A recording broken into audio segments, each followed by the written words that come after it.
Estás viendo la versión para YouTube de Sí, el podcast de Somos Innovación. Acompáñanos a explorar cómo a través de soluciones innovadoras los latinoamericanos vamos a mejorar nuestras vidas. El futuro llama. Hola, soy Federico Fernández. Bienvenidos a un nuevo episodio de Sí, el podcast de Somos Innovación. Hoy les traemos la segunda parte de la charla que mantuve con Paul Rosillón Ruiz. Conversamos acerca de la cuarta revolución industrial, su impacto en el mundo del trabajo y las nuevas reglas que se vienen tanto para el presente como para el futuro. En la descripción del episodio pueden encontrar información acerca de Paul y cómo contactarlo en redes. Los dejo ahora con la segunda parte de la charla. Ahora, digamos, hablando con el Paul, que es la persona que está en el mundo corporativo, que está en el día a día, quería leerte dos citas y hacerte una pregunta. La primera las dos vienen de tu texto caracterizando los escenarios de la cuarta revolución industrial. Una es de Peter Drucker, a quien mencionaste hace un rato al principio de nuestra charla, y es la siguiente.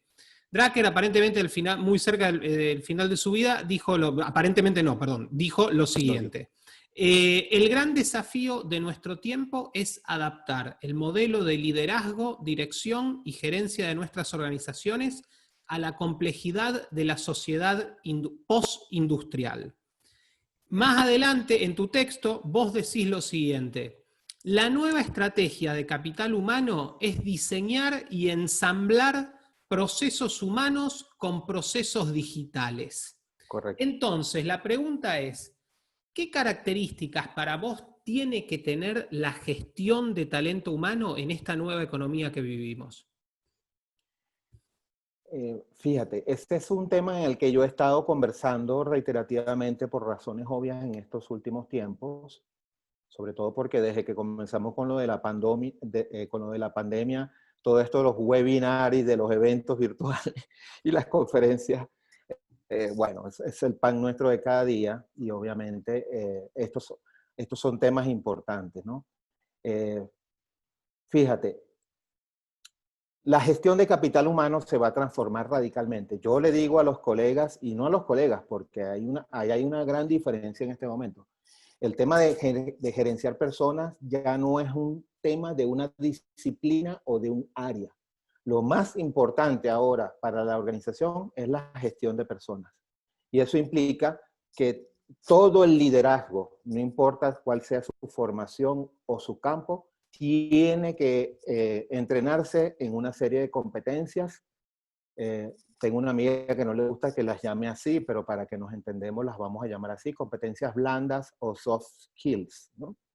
Que hasta hace 20, 25 años eran del campo de la psicología, del campo de la sociología, de las relaciones industriales y de esos profesionales que hacían esas funciones, mientras que el resto de la organización, los ingenieros, los administradores, se dedicaban a producir, a lo duro y a lo concreto.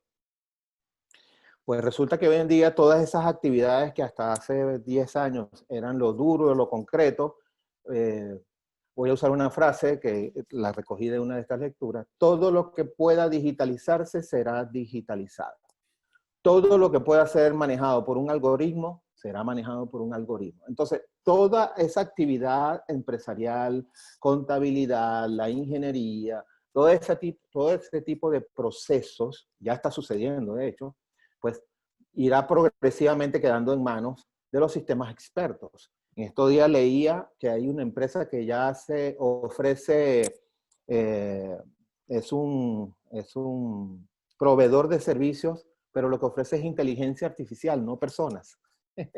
Okay. O sea, tú contratas el programa o parece que la empresa es algo así como que dígame cuál es su menú de know-how que quiere para ese cargo, y entonces te preparan un paquete con base en inteligencia artificial. Y entonces es como si estuvieras contratando un ingeniero especializado en automatización de procesos, ¿verdad?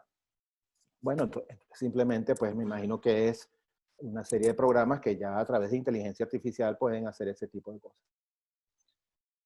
Ahora, ¿por qué es tan fascinante, como lo decía la semana pasada en una conferencia, este tema? Si los profesionales que estuvieron en el área saben mirar adecuadamente, porque sin duda, por lo menos en los tiempos por venir a corto plazo, los profesionales que tienen esas competencias de la psicología y el desarrollo organizacional deberían tener el coaching mismo como herramienta de liderazgo, deberían ser herramientas habilitadoras para que las organizaciones puedan transitar hacia un mundo en donde lo que va a ser más importante es la colaboración, la socialización, la innovación, que ya sale de ser un tema sofisticado de la gente de investigación y desarrollo o de mercadeo para convertirse en una competencia.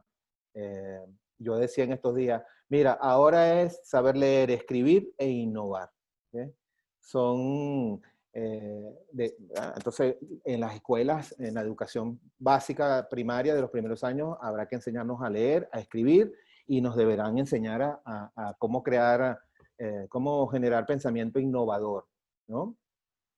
Los niños son expertos en eso, ¿no? Y la certeza, una educación basada en la certeza es la que nos va haciendo que perdamos esa plasticidad, ¿verdad? Y esa posibilidad de mirar siempre de manera diferente. Por eso es que Yuval Harari dice que abandona la certeza, pero busca claridad. Entonces, en tiempo necesitamos buscar claridad, y por eso que yo decía que es importante escuchar y oír y buscar información de todas las miradas, pero no aferrarse a dogmas y a formas preconcebidas de entender esto, porque en este momento, como dijo Thomas Kuhn, ¿verdad? Cuando un paradigma cambia, todo vuelve a cero.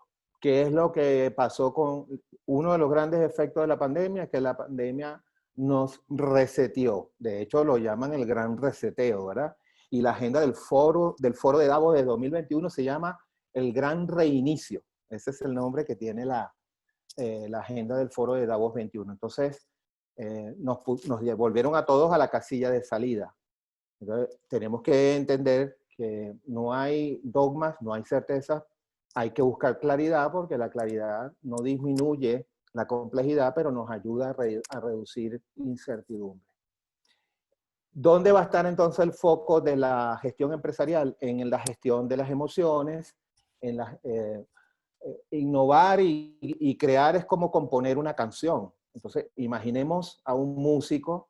El músico te dice, no, es que fue en un momento de inspiración, en un momento de melancolía, que se me ocurrió y me vinieron estas notas. Bueno, entonces, como comprenderán, el mundo de las organizaciones basadas en la innovación no es el mundo de las órdenes, no es el mundo del trabajo preconcebido, sino todo lo contrario. Jobs tiene una frase famosísima que yo uso en mi material, que dice: nosotros no contratamos gente inteligente para decirle lo que tienen que hacer. Nosotros contratamos gente inteligente para que nos digan qué es lo que tenemos que hacer. ¿Okay? Entonces, bueno, porque este es el otro gran disruptor, no es un disruptor tecnológico, pero es disruptor, que es el 75% de la población económicamente activa en este momento ya pertenece a lo que se llama la generación digital. Los millennials y las generaciones posteriores que están viniendo. Y esa generación ya viene con la tecnología instalada, ¿verdad? Son generaciones que se formaron, aprendieron primero a manejar un componente tecnológico, que a leer y que a escribir. De hecho, por cierto, hay una anécdota de que los japoneses, para eliminar los manuales, están viendo cómo los niños aprenden a manejar los artefactos para entonces desarrollar manuales, pero a partir de esa lógica. Yo no sé si te pasa a ti, pero yo nunca me leí un manual de esto. Siempre compraba el artículo y inmediatamente me ponía a tratar de hacerlo funcionar sin leer el manual. Pues bien, entonces la educación sin duda va a ser uno de los grandes, siempre lo ha sido, pero en este momento va a ser fundamental. Se dice que las competencias tienen ciclo de vida. Antes uno estudiaba una carrera y hacía una carrera de por vida, ¿verdad? Hoy en día se ha llegado a afirmar y acaba de darse el famoso evento de el futuro de la educación que hace Telefónica desde hace ya creo que 3 o 4 años en España, en donde, bueno, tú tienes que estar actualizando permanentemente tus competencias, si no puedes quedar rápidamente obsoleto. La titularidad, salvo algunas excepciones, pues parece que también va a dejar de ser algo poco relevante. Es decir, es más importante ser competente que tener un título. Aunque me imagino que habrán algunas disciplinas como la medicina o la propia ingeniería, pero habrá que ver, ¿verdad? Porque ya hay robots que operan y este tipo de cosas, ¿no? Entonces, ¿a qué se va a dedicar la gerencia de las próximas organizaciones? A gerenciar la emocionalidad. Por eso es que se está hablando y se le está dando tanta importancia a esto de la experiencia del empleado y este tipo de procesos gerenciales basados en la emoción, porque ahí es donde está la base de la innovación, la base del compromiso, la base del compartir, que, bueno, hasta hace quizás 20, 25 años no era el ambiente organizacional que conocimos, que nos vino del paradigma de la división funcional del trabajo. Esto es un paradigma. Creo que el principal desafío, aunque como todo impuesto, como fue la pandemia, pero abandonar un paradigma de cómo hacer las cosas que vivió durante 60, 70 años, no es sencillo, ¿no? Sin embargo, pareciera que esto que llaman la causalidad y no la casualidad, de que la pandemia ocurriera en un momento en donde ya hay una gran cantidad de población digital, ha hecho que sea... ¿Tú te imaginas que esto hubiera ocurrido hace 20 años donde no estaban las plataformas? Hubiera sido tremendo, tremendo. El caos económico hubiera sido tremendo. Entonces, bueno, tú sabes, hay quien dice que el planeta es el que ha causado, ¿verdad? El planeta Tierra, emulando a tu coterránea Mafalda, dijo: paren el mundo que me quiero detener. Bueno, y para nadie puede negar pues que aquí, por ejemplo, yo que vivo en Caracas, que el valle de Caracas vivía, tú ya a las 2, 3 de la tarde veías el smog flotando. Hoy en día eso no se ve, las noches son totalmente despejadas, y el clima ha refrescado bastante. O sea, son cosas que es evidente que están allí. Pero las empresas van a ser por encima de todo mucho más humanas, definitivamente. Y entonces aquel paradigma, no sé si tú recordarás, ¿qué estudios? Ciencias o humanidades, ¿no? Para humanidades se van los que no les gusta la matemática o los que son menos inteligentes. Pues resulta que hoy en día son disciplinas que van a ser sumamente importantes para ser buenos gerentes, buenos profesionales, buenos líderes. El componente psicosocial. Y bueno, mencionabas que estabas en Caracas, Paul, y para ir cerrando la entrevista, que no te quiero robar toda tu mañana, Muy bien. quería, digamos, sacarte un poquito del tema y digamos, de estos temas tan interesantes y tan gratos que estábamos mencionando, y preguntarte, teniendo la posibilidad de que estés con nosotros ahora un rato, sos venezolano, estás en Caracas, ¿cómo está la situación en Venezuela? ¿Qué perspectivas tenés? ¿Cuál es digamos, tu evaluación de lo que está pasando en Venezuela y qué perspectivas para el futuro tenés? Es, es muy... O sea, lo que pasa es que quiero comentar y compartir algo que vaya más allá del simple, tú sabes, ¿no? Debate, sobre todo porque, bueno, tu programa es escuchado en otras latitudes bueno, la situación nuestra es sumamente difícil. Aquí están ocurriendo cosas difíciles de explicar, como es el hecho de que el país con las mayores reservas de petróleo del mundo no tiene gasolina, no tiene gas doméstico. Hay una gran parte de la población que está cocinando a leña. increíble, ¿no? En pleno, bueno, no es que sea en pleno siglo XXI, sino que es una paradoja porque este llegó a ser un país que en algún momento fue el primer productor de petróleo del mundo, en algún momento llegó a tener la moneda más dura del planeta, ¿verdad? En los años 50 incluso el bolívar se revaluó frente al dólar. Así de dura era la economía en su momento. Y hoy en día estaba escuchando en una reunión de empresarios el viernes en la tarde que el salario promedio en el sector privado es de $35 mensuales. Obviamente tenemos una economía acá todavía con 400, $500 mensuales. Podrías acceder a la canasta básica y alguna que otra servicio como la educación paga, por ejemplo. Pero eso te habla de las grandes distorsiones económicas que tenemos, ¿no? Porque, como hablaba con mi esposa, que llegó la factura del internet y creo que son en bolívares, suena así como un montón de dinero, pero entonces cuando lo cambias, haces el cambio, son $2, $3. En ninguna parte del mundo tienes un servicio mensual de internet por ese precio, pero como dice mi esposa, es que el problema es que no es que esté en dólares, que nosotros no ganamos en dólares, ¿no? Y entonces, por supuesto, se hace imposible. Venezuela es un país que tiene una economía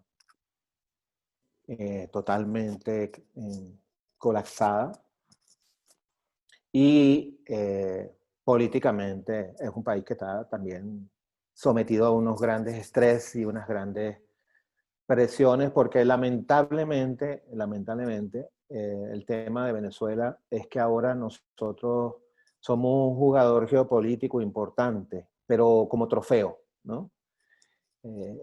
Lamentablemente en esto de buscarnos los aliados que quizás no eran los que una cultura occidental debió haber elegido, pero más allá de eso, la dinámica política en la que venimos hace ya casi 20 años, nos metió en una confrontación y en una pugna global. Entonces acá tenemos, por ejemplo, jugadores como China, como Rusia, y ahora también está jugando muy fuerte Irán, que han hecho inversiones y tienen ahora, vamos a llamar así, intereses económicos, aunque en realidad son más bien intereses geopolíticos. Con, eh, digamos, con la finalidad de que hay que decirle entonces al histórico dueño del patio trasero, como lo calificarían, ¿verdad? Que, bueno, si a ti no te gusta que se metan en ciertas y determinadas partes en donde hay intereses norteamericanos importantes, pues nosotros ahora tenemos intereses acá también. Leía que, por ejemplo, China es el principal acreedor de las economías latinoamericanas en este momento. ¿Eh? Y entonces, como los tiempos de la geopolítica a ese nivel no son los tiempos cronológicos ni son los tiempos de nuestras economías, uno no se da cuenta, pero eso ha venido sucediendo y ha venido sucediendo como estrategia, ¿no? O sea, Rusia más como un provocador del juego en su necesidad de volver a ser un jugador geopolítico importante a nivel global.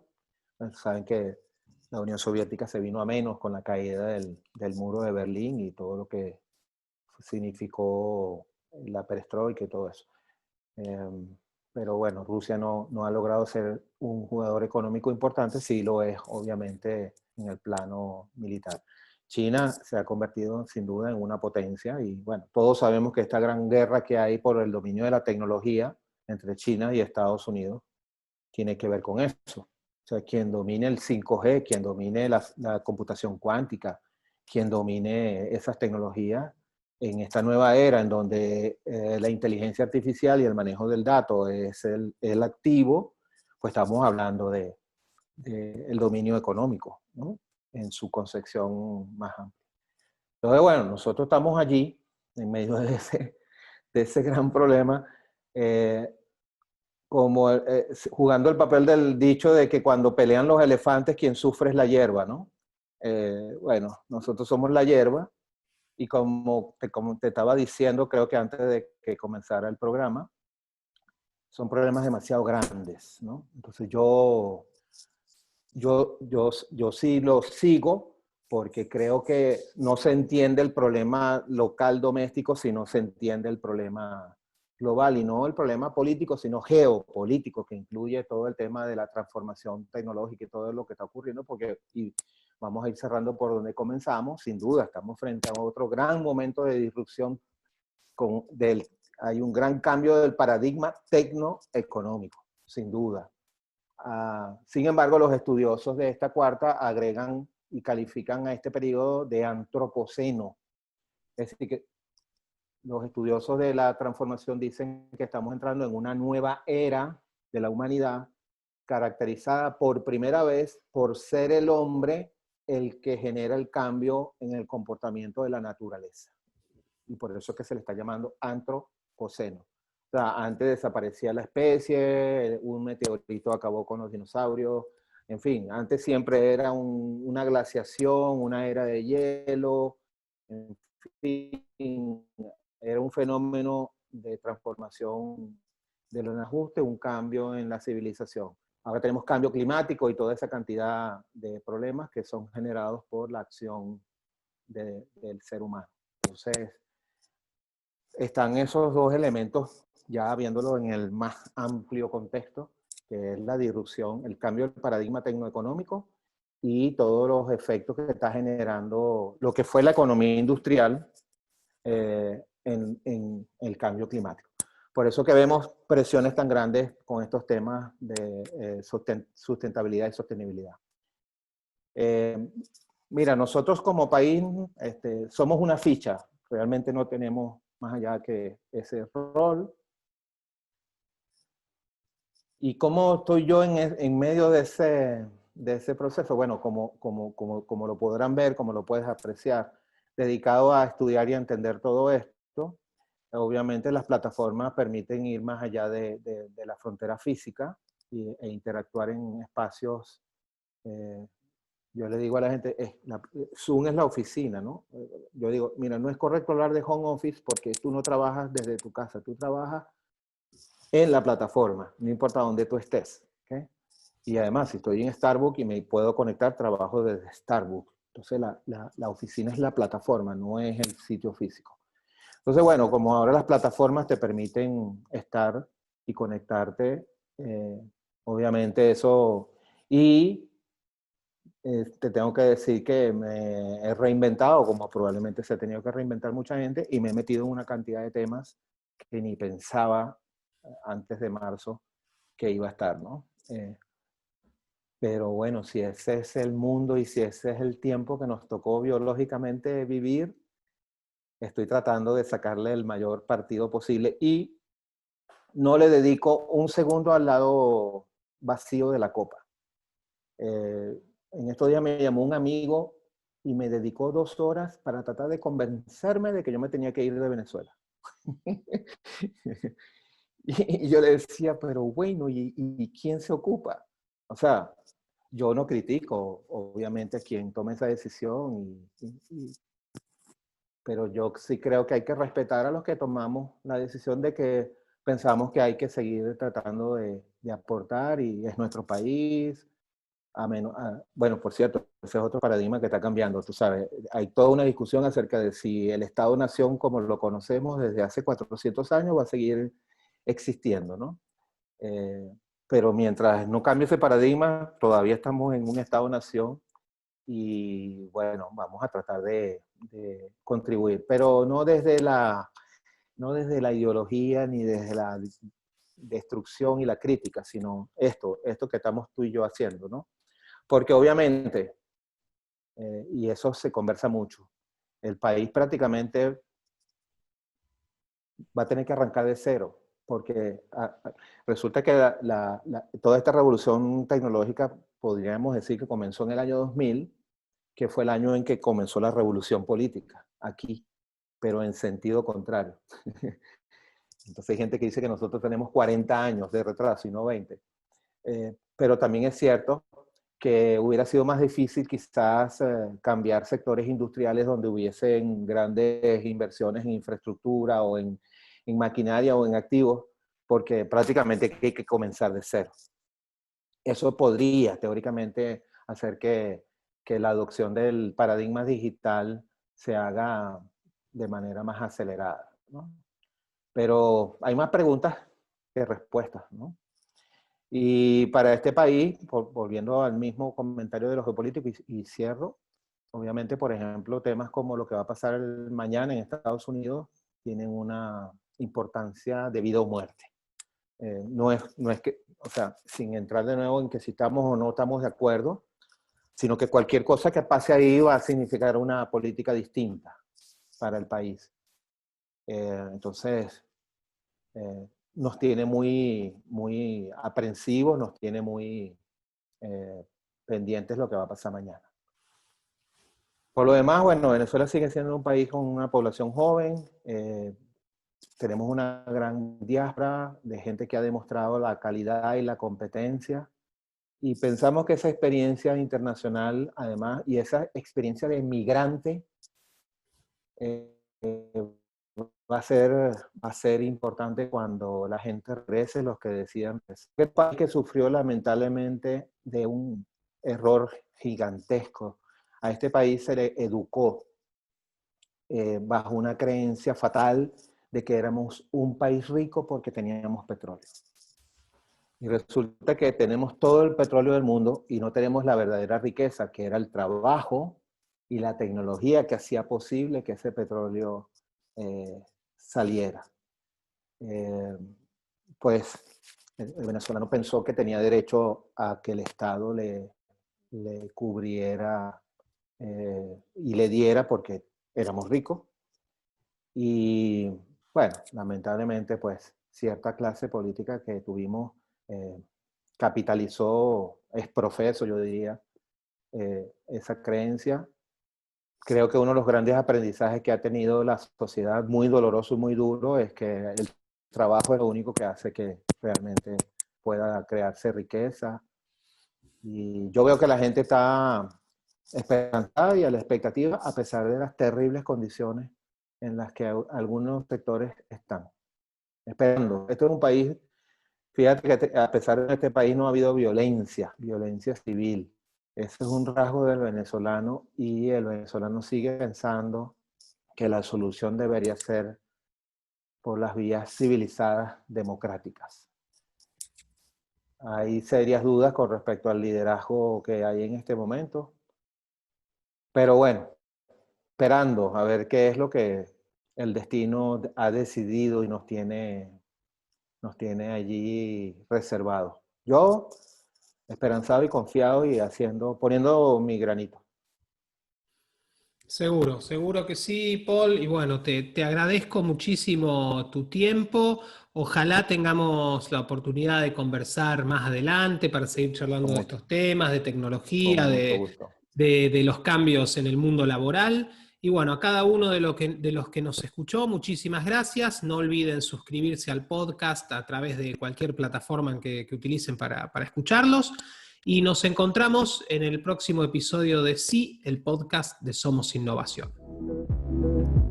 Sí es el podcast de Somos Innovación. Visita somosinnovación.lat para suscribirte. Y no olvides compartir este episodio a través de tus redes.